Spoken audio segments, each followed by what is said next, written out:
For more, we can speak to our international affairs editor, Angela Diffley. Hello to you, Angela. Talk to us first about what we might expect to find in these archives. Well, there will almost certainly be clear evidence of numerous cover-ups done by the French police and the gendarmes at the time of the Algerian War of Independence. It was a particularly bloody period, a very, very dark period in French history. Emmanuel Macron just recently in March acknowledged also the torture of a key activist in Algeria, Ali Boumendjel, who was a key pro-independence activist. He said France tortured and then covered up the death of this activist in 1957. He has acknowledged that it's likely there will be other documentation of similar events. France also recently acknowledged that dozens of pro-Algerian independence activists in France were killed and thrown into the Seine at the time of the War of Independence. And that, too, there will be more documentation on that period, which was also covered up for many years.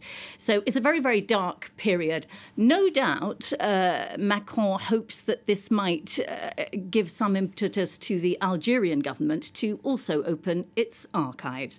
Historians both in France and Algeria have been calling for both countries to open their archives.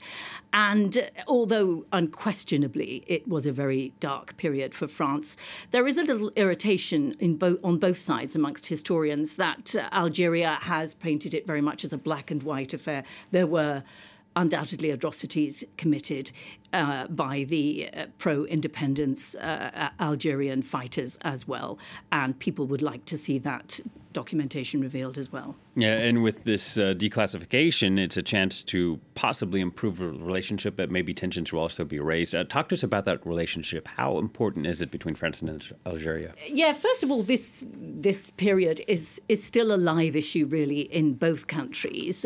President Macron recently accused successive Algerian governments and what he called their political military system of using this period and manipulating, exploiting the memory of France as a bad colonizer and using it as an excuse for inaction and for its own failure to modernize Algeria. Macron suggested that it's a useful distraction. Anytime Algeria faces any ills, Algerian governments have successively revived memories of France's conduct as a colonial power. And he said that they are using this. Equally, in France, it is a problem because the descendants of Algerians in France, Macron suggested that Algeria stokes up an anti-French sentiment, and that can be detected sometimes amongst the descendants of Algerians in France. So it's not only a problem within Algeria, according to Macron, and I think probably many in the pro-independence Hirak movement in Algeria would suggest that it's a useful excuse for Algerian governments not to do very much. But within France as well, they say Algeria uses it as an excuse, but that is a problem within France because of the effect that it's having amongst the descendants of Algerians here. It is also a live issue in France because you have the descendants and many of the people who served under the colonial administrations in France who are still alive, very many of them living in the south of France, and many of them have different memories of that period. A lot of them were doctors and nurses.